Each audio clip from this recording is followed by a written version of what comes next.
शिंदेंच्या शिवसेनेकडून मनसेसोबत युतीची चर्चा अंतिम टप्प्यात आल्याची सूत्रांची माहिती। चर्चा पूर्णत्वाला नेण्यासाठी एकनाथ शिंदेंकडून राज ठाकरेंना लवकरच स्नेहभोजनासाठी निमंत्रण पाठवलं जाणार असल्याची सूत्रांची माहिती।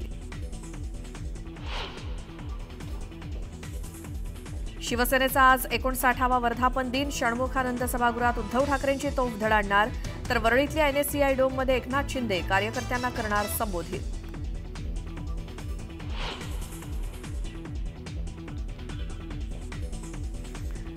पुणे भाजप शहराध्यक्ष धीरज घाटेंवर वीज चोरीचा आरोप। फौजदारी कारवाई न झाल्यामुळे सरोदेंची संबंधित प्रशासनाला नोटीस, तर घाटेंनी आरोप फेटाळले।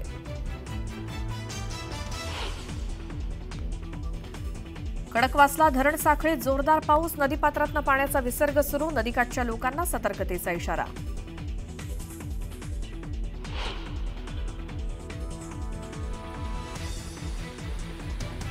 पुण्यामध्ये मुसळधार पावसानं झोडपलं। अनेक रस्त्यावरती पाणी साचल्यानं वाहतूक कोंडी, तर हिंगणे खुर्दमध्ये घरांमध्ये शिरलं पाणी।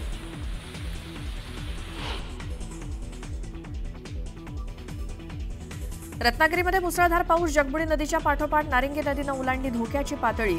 नदीकाठी पूरसदृश्य परिस्थिती।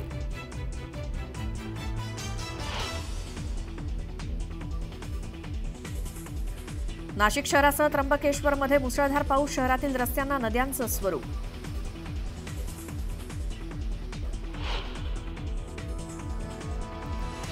पुण्यात पावसाचा जोर वाढला। इंद्रायणी नदीच्या पाणी पातळीत वाढ। इंद्रायणीत स्नान न करण्याचं भाविकांना आवाहन।